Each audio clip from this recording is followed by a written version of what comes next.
Hey friends, welcome back to the channel. So computers have become an essential part of our daily lives, and it's really hard to imagine a single moment without your phone in your hand.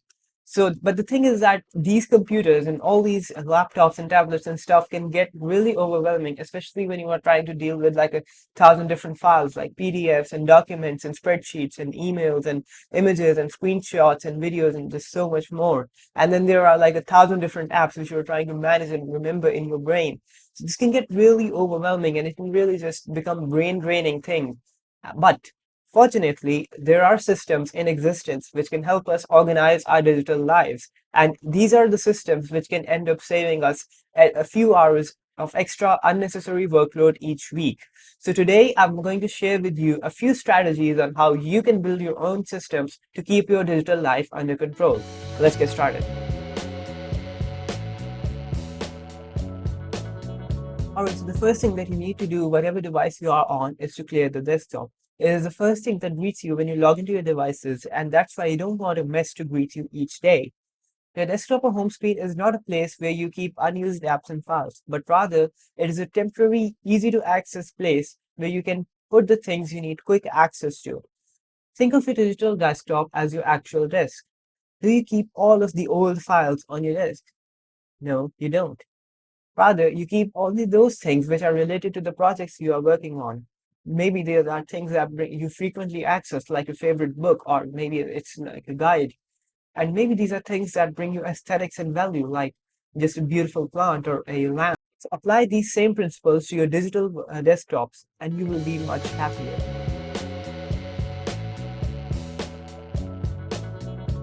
Alright, so tip number two is to take out the trash. Now, most modern computers, like my phone and your iPad and just all those laptops, have these recycle bins and trash can things. But there's a problem with this framework.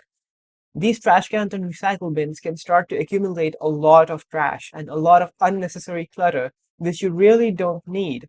You think that you might actually restore them. I actually did. Used to think that, oh, I have 30 days and I'll just let these things sit there for 30 days. And just in case I need to get back to them, I can always restore them. But the thing is that I never really accessed those things, even after like 90 days. So fortunately, most of these modern devices come with a trash can, but which is these trash cans are like self-emptying and they have like a 30-day limit. And then after that, all of the files, all of the images will automatically get deleted. Now, even if these trash cans do not take action on their own, you need to take action. If those files are not deleted after 30 days, you need to delete them. And really, just why wait for 30 days when you can just delete those files right now?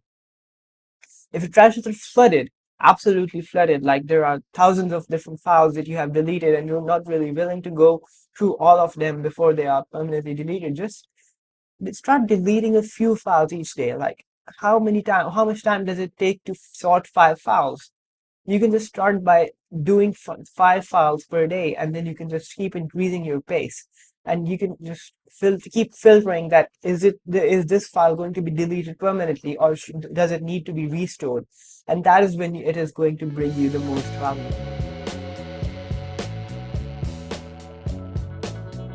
Alright, so tip number three is delete unused files. And the first step is just to admit that you have a lot of files which are on your computer which are absolutely not needed. They are absolutely just clutter. So many times we just put files onto our computer which we think it is nice to have them, but we don't really just use them in absolutely ages and they just become clutter. Now, before you start to organize your files into folder structures, we'll talk about folder structures in this video later, by the way. And before you start to organize them, you want to delete all these files. So you're not really managing these cluttered files as well, but rather you now have like 10, 20, 50, or 100 files less, which you have to organize into a folder structure. It also saves you space on the disks and time when you are trying to navigate through these files. And by the way, speaking of navigating through files, we have tip number four, which is to avoid impulse downloads. Now, it is human nature that we suppose that we need a lot of stuff. Every time we would just come across just a random PDF book on the internet or just a random software which is free, and because of the human nature of which let's makes us suppose that we need that thing, we would just download it into our computers. But as time passes, we don't really use those things. These things just don't bring us value, and they just start becoming clutter. Now, I personally downloaded a lot of PDF books on my computer just because I thought it would be nice to have those books as a reference just in case I needed those. But I never really got back to them. I never really used them. They just sat there for absolutely ages, just becoming clutter. But so I just decided to avoid this habit and break this habit from now on. And since then, I have been having a much better experience using my computers and just managing all these files. So really, if you can just avoid putting new unnecessary files onto your computer, you will have a much better experience using those computers.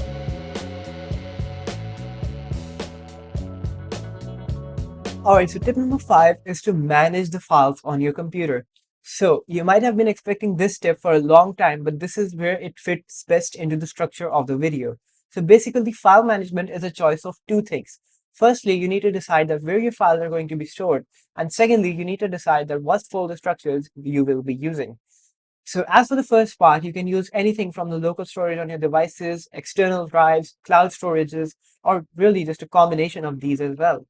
I personally like to use Google Drive Cloud Storage as a cloud storage platform to store most of my files. And the reason is that cloud storage helps me sync my files between all of the devices that I use. So right now, all of my education stuff, all of my university stuff is on Google Drive, besides like a few personal items as well. And I can just access all of these things on my phone, my iPad, and my laptop at the same time. And it's also giving me the benefits of real-time synchronization. So if I make changes on, let's say, my laptop, I can always see them on my phone and my iPad, and that's just amazing.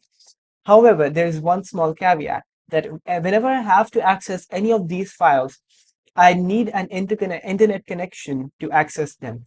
But many times I actually do not have an internet connection. I do not have the signal, or I just have limited mobile data. So I just prefer not to use a lot of internet connection to access large files, especially. So this is the reason why I not only store my files on Google Drive, but I also have them mirrored onto the local storage of my computer.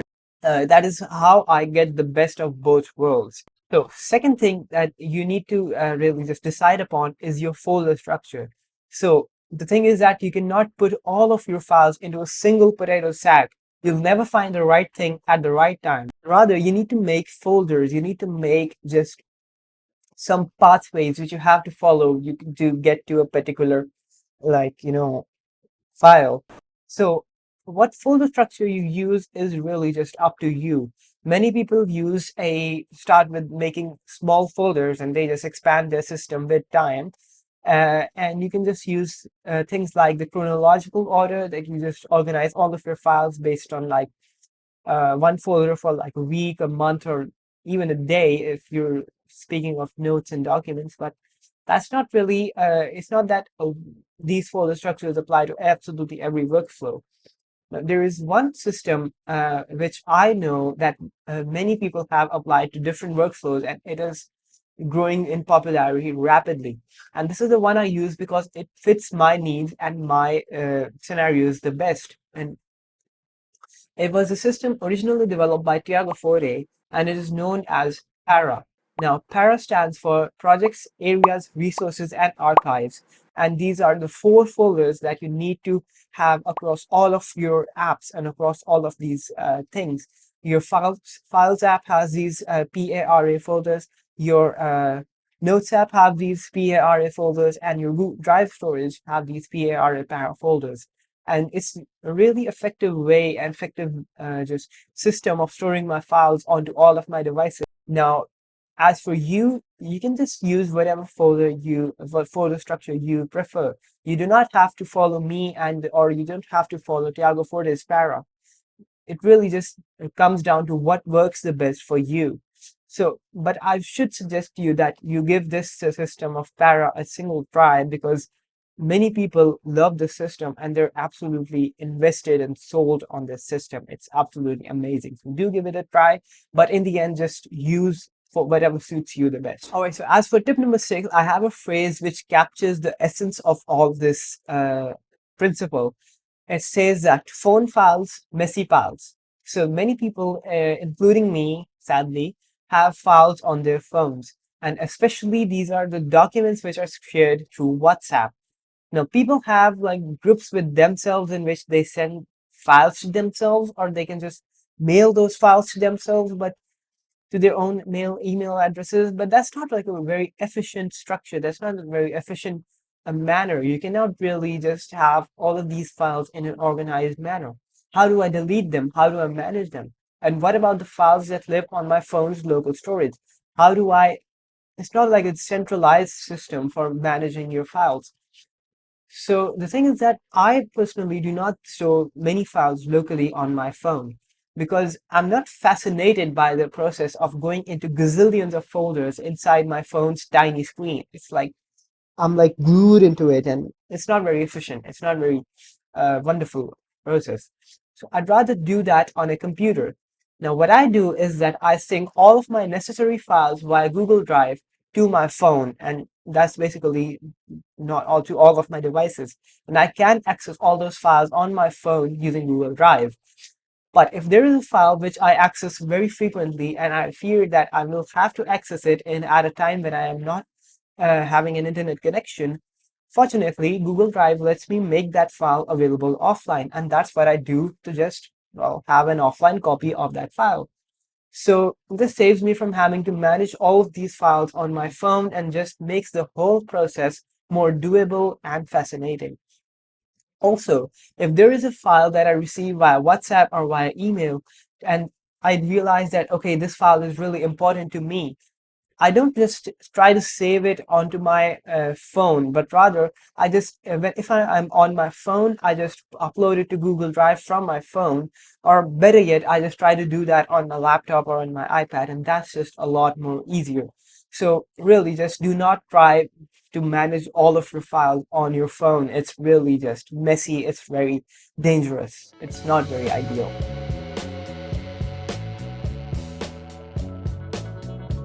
Here's a huge myth. Most screens imply greater productivity, but that surely is false. I love simple setups. Many other people love simple setups as well. And the thing is that the more screens you bring in, the more things you are trying to do at once. Plus, so much of blue light is actually harmful for your beautiful eyes. So have mercy on your eyes. And though I understand that some workflows like video editing and design and programming might need tons of screen real estate, but most workflows do not. I mean, come on, you're watching YouTube on 3 screens? That's not very wise. Now, as much as I pour hate speech for more monitors, I appreciate a little bit of it. I use a single 1080p monitor with my laptop when I do some research work and programming, and it gives me just a little more breathing space to have a few windows open simultaneously without them being at a tiny ant on my screen. But again, even if you add monitors, please add only as much as you absolutely need. The less, the better, because the less monitors help you focus more on the task at hand. By the way, if you're interested in focus, check out this video. It will be right here somewhere. So yeah, just check that out. And over there, I just dive into more things and more tips about how you can focus better. So you check that out.